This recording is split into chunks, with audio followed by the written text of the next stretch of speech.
So this session is about 1 hour, and then I will ask Claudia Matus, the PISA governing board member in Chile, and also she is a member of the analysis and dissemination group.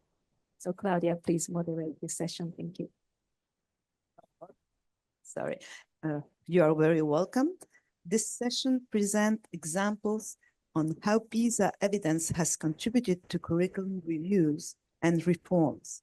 First of all, Marina Shapira, University of Stirling, reviews the implementation of Scotland's curriculum for excellence and its effects on student learning. And then Urs Strenfeld, from the Educational Research Institute, will discuss the role of PISA in developing national reading literacy policies in Slovenia. Well, so we welcome, we are ready with Marina? Okay. Hello, everyone. I'm Marina Shapira from Scotland, from the University of Stirling. Thank you very much for giving me this opportunity to present our research, which we carried out with my colleague, Professor Mark Priestley, also from University of Stirling. And in this paper, we look at how PISA data can offer us additional evidence to understand the impact of Scotland's curriculum reform on students' outcome and potentially use these insights to improve curriculum policy. Next slide, please. Thank you.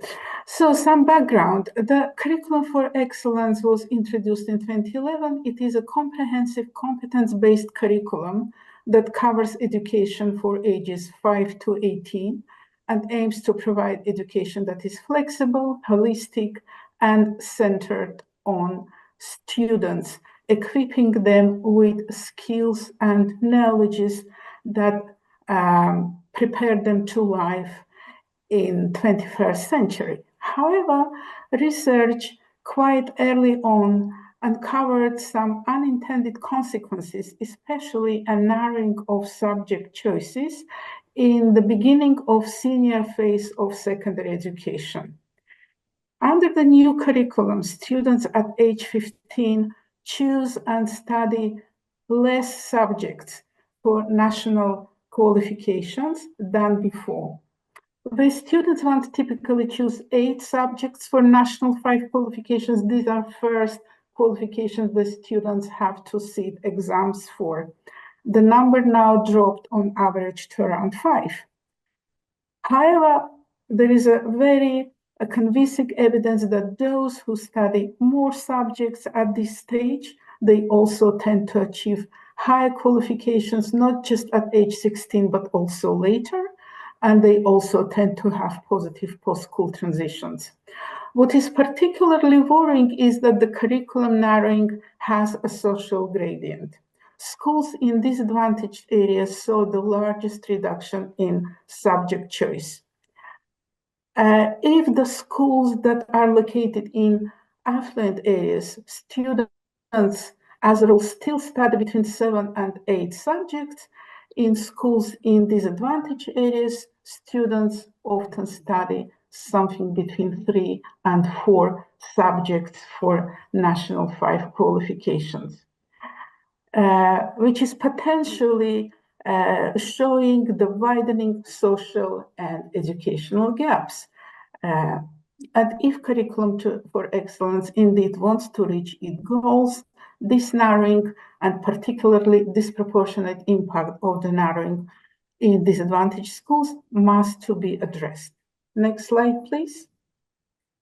So in this study, we asked whether additional data sets, international data sets such as PISA, can offer us valuable insights into effects of school curriculum reform on young people outcomes.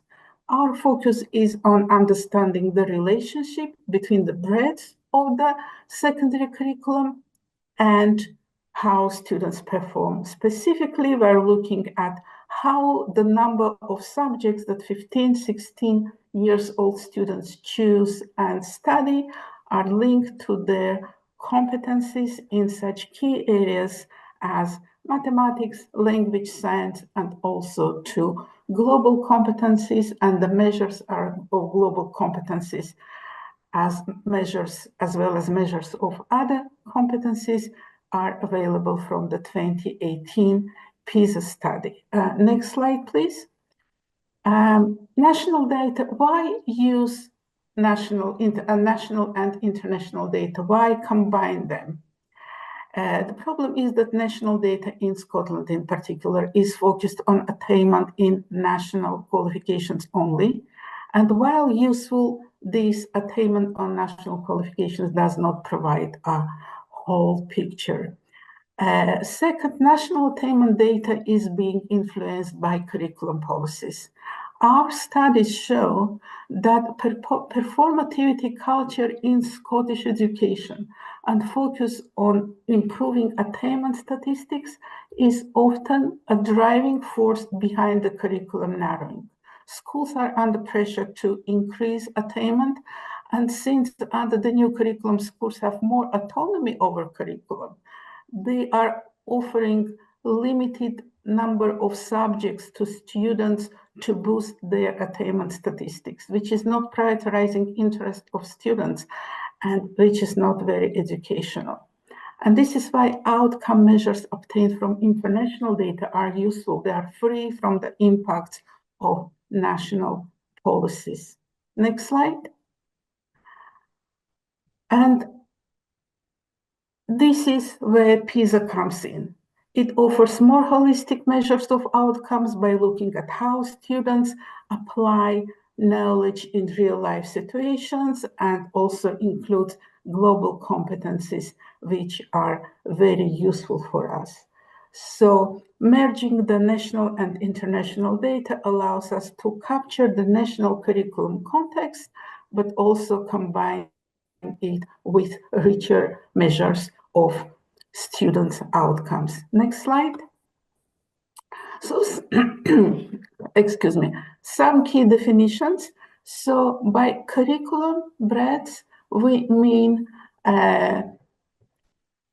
we use the measure, which is the average number of subject entries in year 4 or stage 4 of secondary education at schools.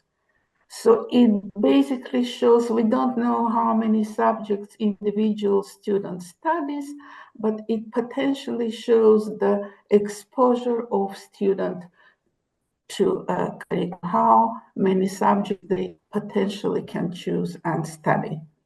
Global competencies measures we use from the PISA data, and they assess culture, openness, sensitivity, self-awareness, resilience, active citizenship, fostering critical thinking, communication in diverse context. And why it is relevant for our study?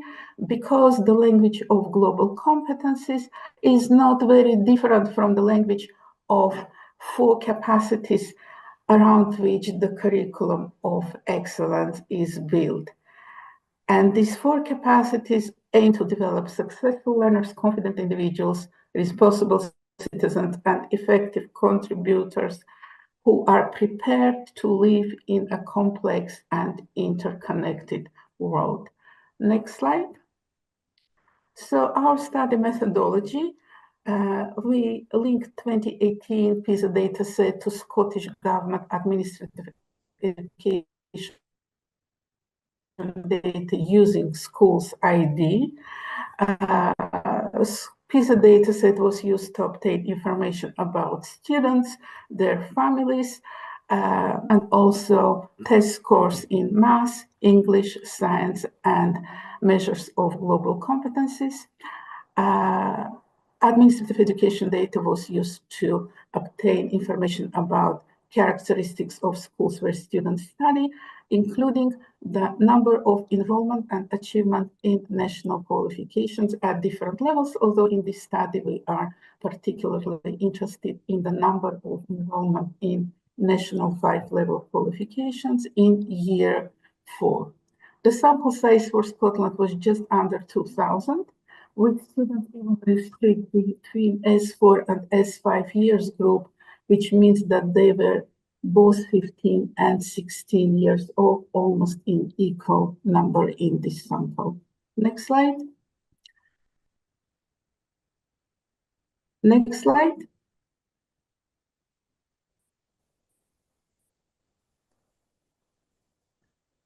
We used multiple regression. No, sorry, go back. It was just a delay. Can you go back to the previous slide? So our method, we use multi-level regression modeling, specifically mixed effect linear models with random intercepts. Level 1 was level of students and level 2 level of schools. The dependent variable included PISA test scores in math, science, and language, as well as measures of global competencies. All metric variables were standardized, and the data was weighed by the final trimmed non-response adjusted student rate. Next slide. So the measures of global competencies, I present the measures we used on this slide. The first column in this table shows a list of measures of global competencies we used. Originally, students responded to these statements that are listed in the first column with agreement or disagreement on the scale of 1 to 4. We recorded the responses so that 0 represents disagreement and 1 represents agreement. And then we created a composite measure by summing these 10 variables, effectively capturing the number of measures to which students responded positively. Finally, we also use some composite indexes of global competencies available in PISA study. And these included belonging to school, fear of failure, global issues awareness, and global mindedness. Next slide. Next slide. So here I show, could you also click again? Yeah, thank you. So here I show our independent and control variables. They are all linked to the level of individuals, and they're coming from the 2018 PISA dataset, include socio-demographic characteristics of students, their family characteristics, and also individual features of students, such as how much time they study, what are their attitudes to reading, how competitive they are, how resilient they are, and perceived teachers' interest and parental emotional support. Next slide. Level 2 variables are coming from the Scotland's 2018 administrative education data, and they include information about schools, such as percentage of students in receipt of free school meals to capture the socio-demographic composition of the students' body. They include characteristics of schools area using the Scotland Index of Multiple Deprivation. They include the rural-urban indicator. Most importantly, they include the number of entries made by students to national 5-level qualifications in S4.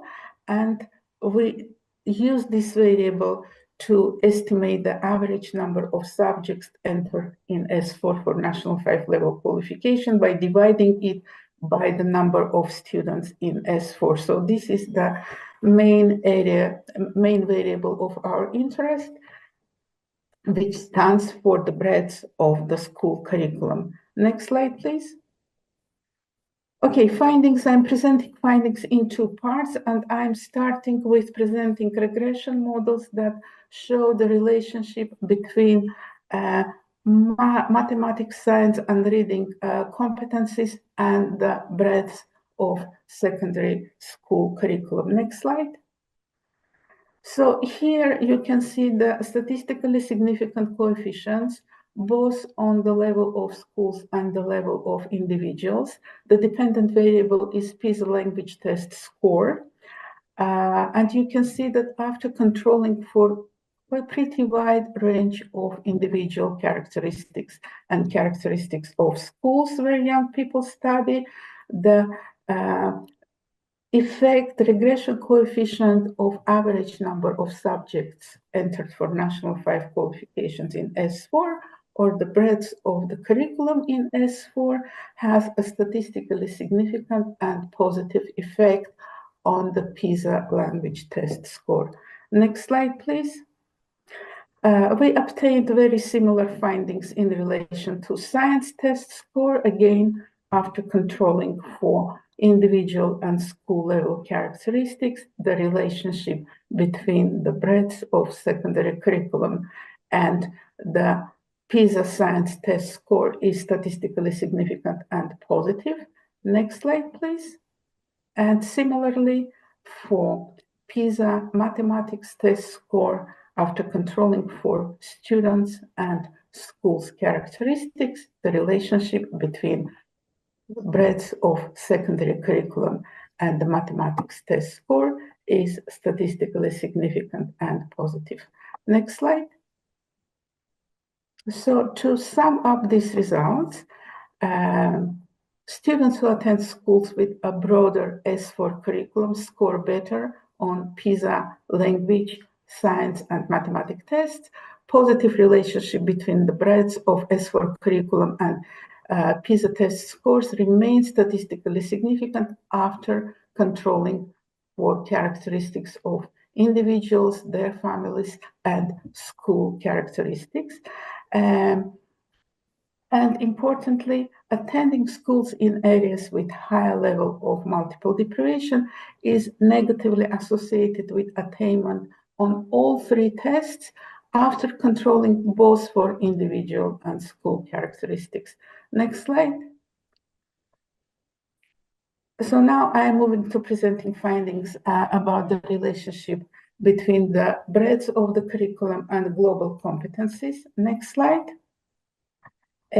So here is just some descriptive statistic that shows that students who responded positively on measures of global competencies are studying in schools with broader curriculum. Next slide. And next slide, please. Can you move? Okay, can you click again and move to the next slide? Okay, so here you can see the results of the regression modeling. The dependent variable is the average number of competencies students have. That's the composite measure we created.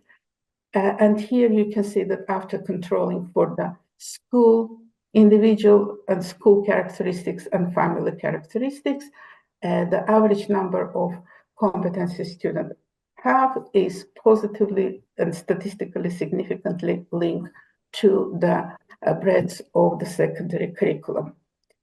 Now, can you skip the next 4 slides, which just present the regression results? Yes, and we can talk about it more if there are any questions. Next slide. Yes, and here I will just describe the findings in relation to the measures of global competencies. So global competencies were positively linked to the number of subjects entered in S4 for national 5 qualifications.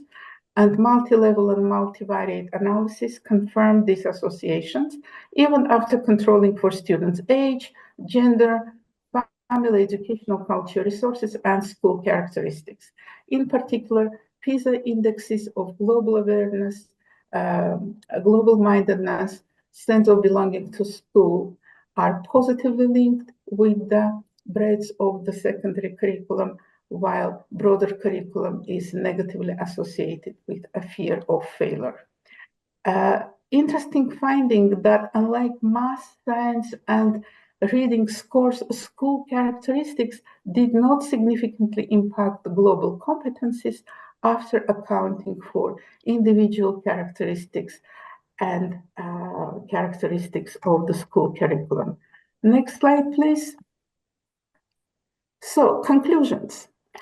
A broader range of subjects in S4 is linked to higher skills, better skills in language, math, and science. Students with a wider curriculum, students who study in schools with wider curriculum also perform better on global competencies measures. They understand global challenges better and feel more empowered to address them.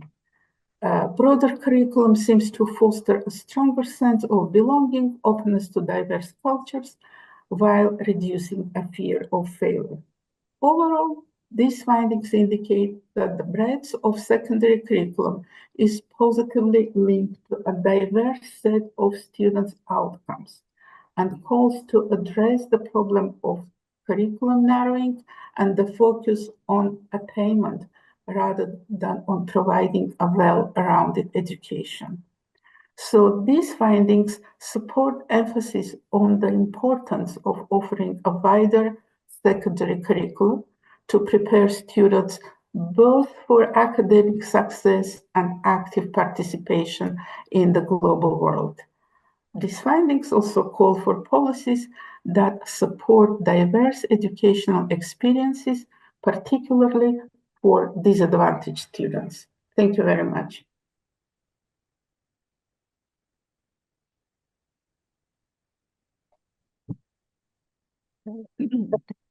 Marina. And now we come to Erska. Thank you. Thank you all to follow my presentation here in Dubrovnik and online. Can we start with the presentation, please?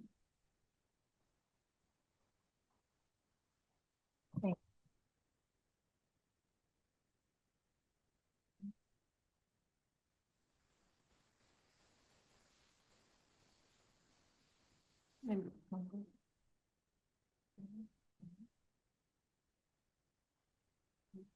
So let's start. The aim of my presentation is to explicate the role of PISA in education policy making in the field of reading literacy in Slovenia in the last 2 decades, namely from its decision to enter the first PISA cycle in 2000. And therefore to address the research question whether and how PISA and its results have been used in education policy and political discourses in the last 2 decades. The paper presentation is based on the compilation of some existing and new data, namely the review of scientific discussion on the use of international large-scale assessments in the national education policy making, a review of the PISA results, a review of the main national education policy documents accepted in that period, and the media reporting of PISA results, and survey on the perception of different national actors, policymakers, researchers, and practitioners about the role of ILSA studies in national education policy making in 2 time points, 2012 and 2021. Why Slovenia is an interesting case of studying the PISA reception in the national setting? Slovenia is a small country with very small education system. Slovenia has 2 million residents, around 450 primary schools, 150 upper secondary schools. But this smallness may also influence the selection of the policy instruments related to the PISA results, as well the institutional capacity to analyze and utilize this data in education policy making. For example, yesterday the Slovenian team discussed that in Slovenia there are 4 or 5 researchers who will actually deal with the Slovenia is also a post-socialist state, that it is open towards the Western way of education policy making, which PISA supposedly entails. And as post-socialist state, it also have big tradition of education evidence-based policy making, because for a long time policy making was very ideological. Slovenia was also identified as one of 7 successful PISA stories by the European Commission in 2022. And there is really a research gap on how this data is used in education policy making, and my presentation together with Professor Green's presentation yesterday are really just small pieces which try to fill this research gap. Why I focus on reading literacy today and not other literacies that PISA measures? Reading literacy is a field with very high policy and political visibility in Slovenia. This is evident from the perception of different actors. For example, in interview in 2021, a policymaker explained that reading literacy is this literacy which really is foundation for developing all other literacy. And at the ministry webpage, it is also written that reading literacy is really important for developing economic growth, sustainable development, and social cohesion of the Slovenian society. When we asked principals in 2012 about which of the EU benchmarks, PISA reading literacy being one of benchmark, really attract the most attention in the Slovenian educational space, 51% of principals responded that reading literacy was this field. Just to in comparison, science literacy and math literacy, which also PISA measures, only 5 and 6% of principals estimated so. Just a brief insight into the PISA result of Slovenia in that period. In the first PISA cycle, Slovenia performed about the PISA average, and in 2009, Slovenia faced so-called PISA shock, because after the Slovenian independence in 1991, it was the first international large-scale assessment when Slovenian students performed below the international average. Then in 2012, these results slightly decreased. And in 2015, Slovenia faced a significant increase of the results. And then in 2018 and 2022, these results are again decreasing. Slovenia in that period accepted some systemic changes in the education system based on accepted white papers and accompanying curricular reforms. There is no rigorous scientific research which would prove whether these systemic changes have influenced the PISA results, but the general perceptions are that they are not significantly influenced them, and they were not also triggered these systemic changes. But if we look how in the strategic documents PISA results are used as legitimation of certain policies, we see that in certain strategic documents, being them educational sectoral one or cross-sectoral one, PISA is referred as important for initiating acceptance of certain policy measures. And this is much dependent on how the results in the last PISA cycles were.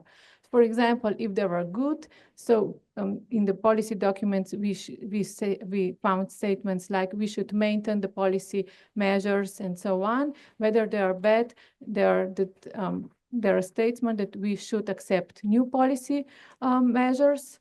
But the PISA results are really being consistently used for legitimation of acceptance of certain policy measures. PISA results are also used very systematically as national policy goals in national strategic documents, even before the PISA was introduced.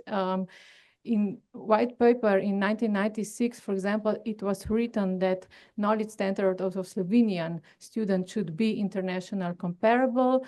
In the white paper of 2011, if we go even further, there is the goal that our students should perform among the top performers, top third among the developed countries. In the Slovenian development strategy, so on the very high national level, PISA is recognized as one of 6 key goals of high quality of life for all.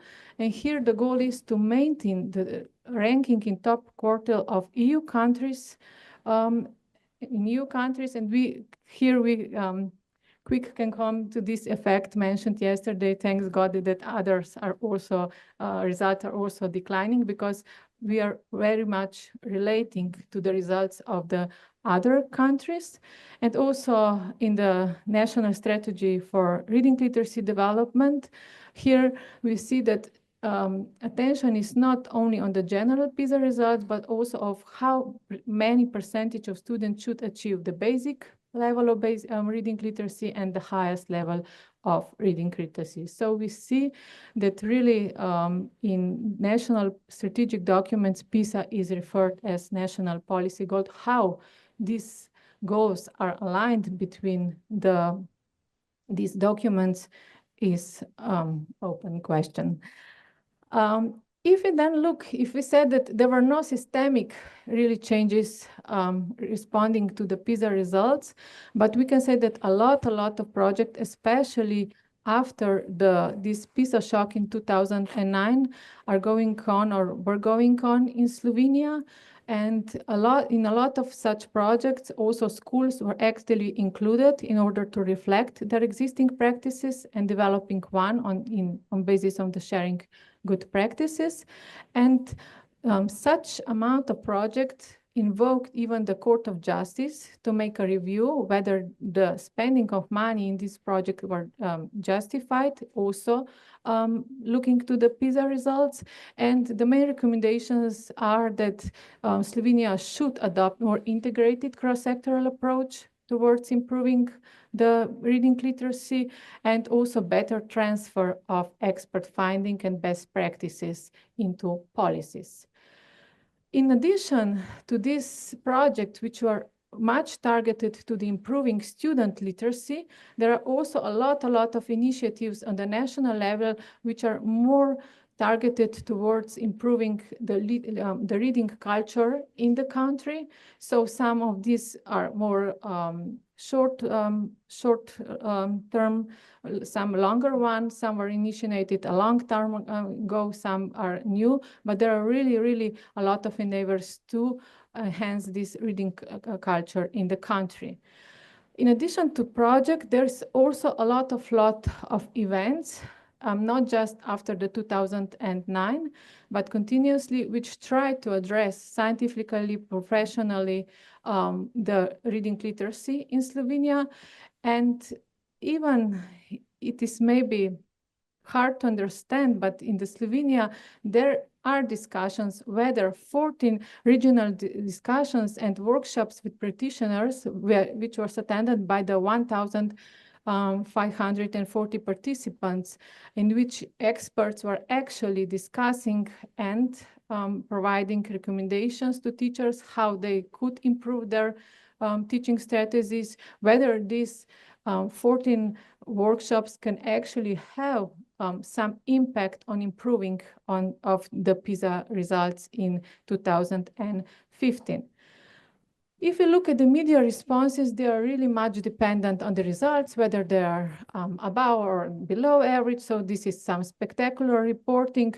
If you just look where we are performing above the average, then these titles are related how we are perform better there. For example, some superpowers like United States of America and Russia, or our neighboring countries, Austria and Croatia. But when the results are the below average, we found the titles like The Poor, Lazy, Stupid and Lost Generation. However, this makes some pressure on the policy makers that PISA results could or should be improved. Here are also some insights of the principles in 2 time points. Here I am referring to all ILSA studies. Unfortunately, I don't have the data particularly for the PISA. And we see some quite stable perceptions. So they trust in the expertise and neutrality of PISA. They believe that ILSA studies are objective indicator of knowledge of Slovenian students. And here this perception even increased between 2012 and 2021. So they believe that PISA results actually influence the education policy making and education practices of Slovenian schools. And in both time points, they agree that the impact of the ILSA studies on national education policy is increasing.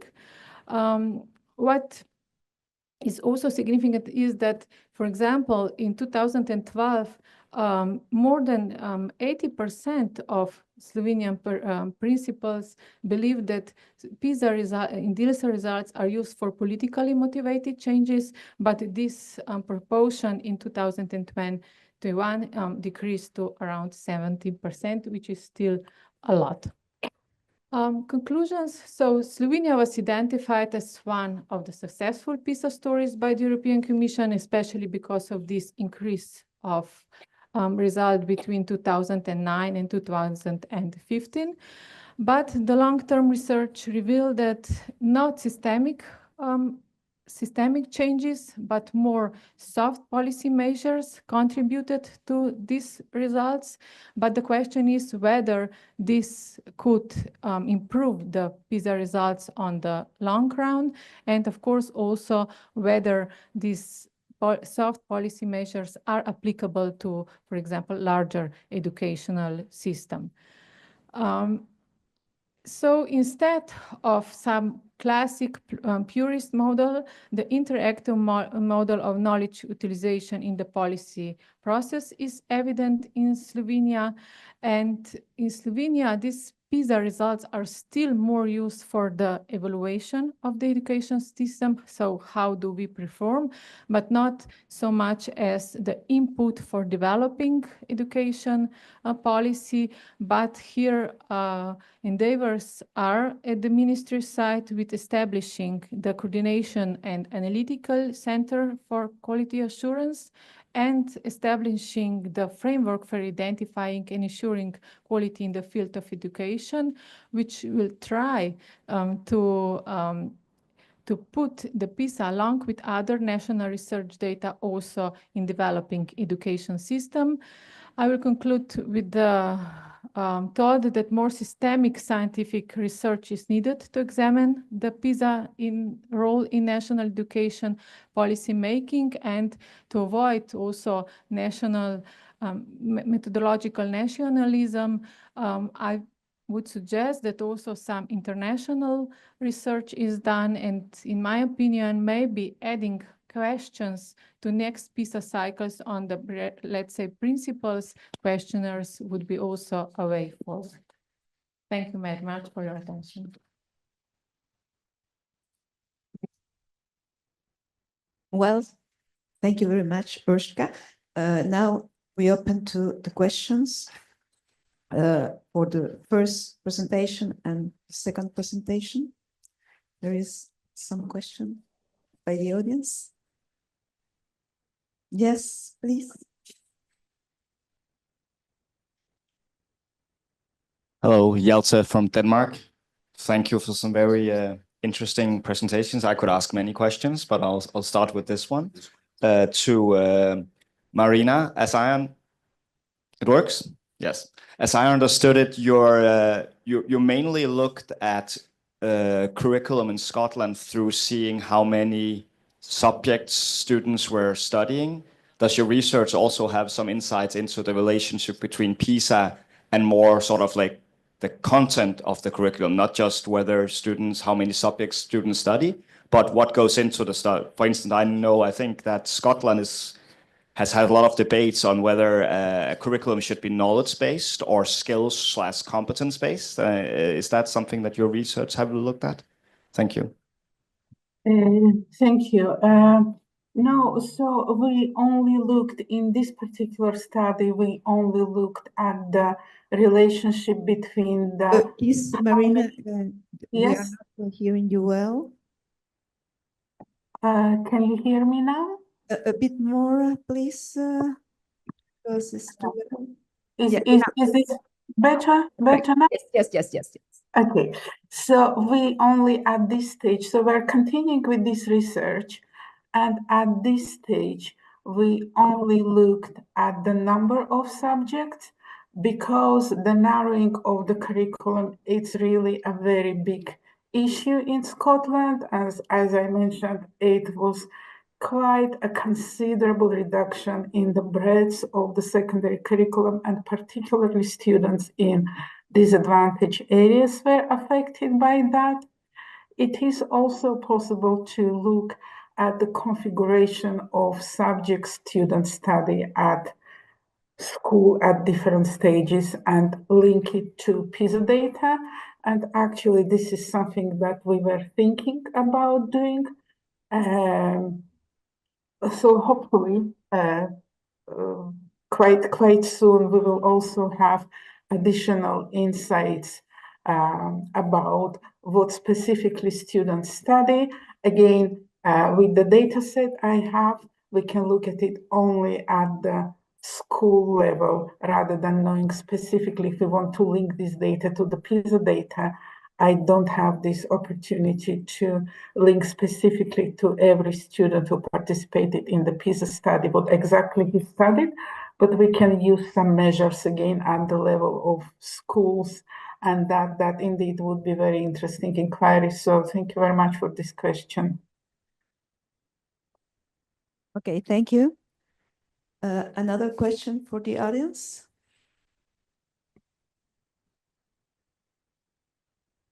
Yeah, Miyako? Usra, thank you for the very interesting presentation. At the very end, you commented that maybe internationally we could include some question and that will help the systematic overview. And then maybe you can elaborate a little bit on what kind of question you are thinking about. Let's say similar questions like I stated, for example, how perception of the principals are about the use of the PISA data in national policy making. And for example, also, for example, how actually they themselves use for the improvement of the learning practice and teaching practices in their schools, how, for example, they share experience with other schools and so on. This was part also of the questionnaires which I applied, but I didn't present it today. So many questions about really how these data are perceived by these actors. For example, also from yesterday from Professor B. Green's questionnaire, how actually they are acquainted with the PISA results, how they use them, and so on. Thank you. Another questions you may have of the interesting presentation? Well, may I have a question for Marina? You made a two-level regression analysis. This is very interesting, and you accounted for several indexes of socioeconomic too. But well, did you make some robustness a bit analysis, because some of the indices may be a little correlated, and so one thing might be going to one direction or another direction. I do think that the breadth of the curriculum will not be affected, but maybe sometime because it was sometimes the socioeconomic level of the student is important, but sometimes it's much more important the socioeconomic level of the overall of the school. Sometimes it's affect more. So did you play a little bit with the indices, and these ones with the ones will come out significant? Yes, we played a lot with the indexes, and we made sure that these specific models that we presented, especially in terms of indexes for global competencies measures, that they are robust and they are not responsive to the small changes and tweaks in the model by changing or introducing new variables. So yeah, lots of work was put into it. And actually these 4 indexes that I present, these are the indexes that are, for them, the relationship between the measure and the curriculum breadth. It's sort of in a robust way statistically significant, regardless of the additional variables and measures we control for and include in the model. So yeah, that was one of the concerns. We were really careful not to create a model that could be easily changed once we account for something else or include or exclude something else. Thank you. And you say that some of the global competences were not affected much to the socioeconomic level. Can you elaborate it a little bit? It was very interesting finding, which I'm still thinking about. What I meant that when we look at the measures of competencies for mathematics, science, and reading competencies, right? The school's characteristics are very important. So we are, for example, this level of schools area of deprivation has a statistically significant and negative effect on the measures of math, science, and reading competencies. The percentage of students in schools who receive free school meals, and in Scotland, this is the measure of sort of socioeconomic composition of students' body, again, is negatively affected to measures of math, reading, and science competencies. So these school level measures are very important. And other measures too, we control to the degree of rurality versus urbanity, we control to the percentage of ethnic minority students, and so on and so forth. However, when we look at the measures of global competencies, once we account for individual and family characteristics, the school level characteristics, almost all of them are stopping to be statistically significant, apart from the breadth of the school curriculum, which is very interesting finding, I think, and we need to look more into it. So it seems that family characteristics, especially, we always consistently found that family educational and culture resources, students' interest in reading, these are important factors that are linked on individual level for global competencies. And to me, it makes sense then why the breadth of the curriculum is also important, because the more you are exposed to broader knowledge, broader set of subjects that you can potentially study at school, the more likely you will create this, knowledge about the world you are living in, the more likely you will become more sort of robust, competent individual. But again, this is something that I very much want to explore further. Okay, thank you. Another question. I don't want to monopolize.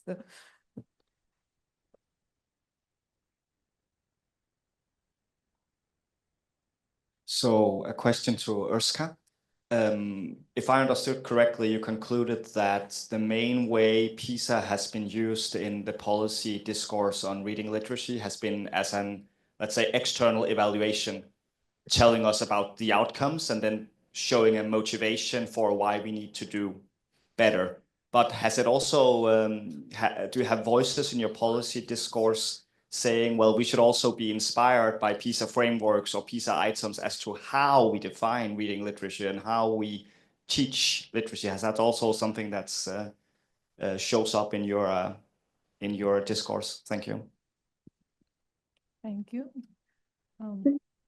There is really no systematic data, but of course, also the analysis of this data was used when we're performing new curricular reforms and frameworks and so on. But how much in depth this was done, unfortunately, I don't have information.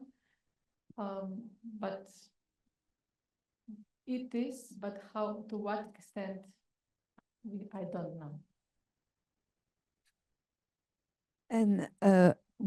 And how the teachers react to all the changes in the curriculum?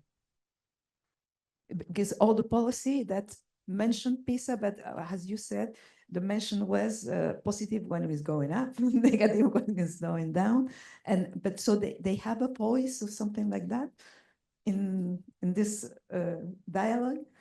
I think that we in Slovenia have quite a strong trade union, which is also attentive to the results of PISA studies. How teachers are actually reacting exactly to the PISA results, it's hard to estimate, and all these PISA results. The question is also how much they are aware, for example, because when we are asking the principals how much aware they are, the results were not very optimistic. I think it's more than on these press conferences and so on, how actually then the policymakers identify the problem, whether, for example, whether this is on the systemic level, whether there is something in the teaching practices and so on. But for the teachers themselves, it should be also, it's also an idea for the further research, I would say. Okay.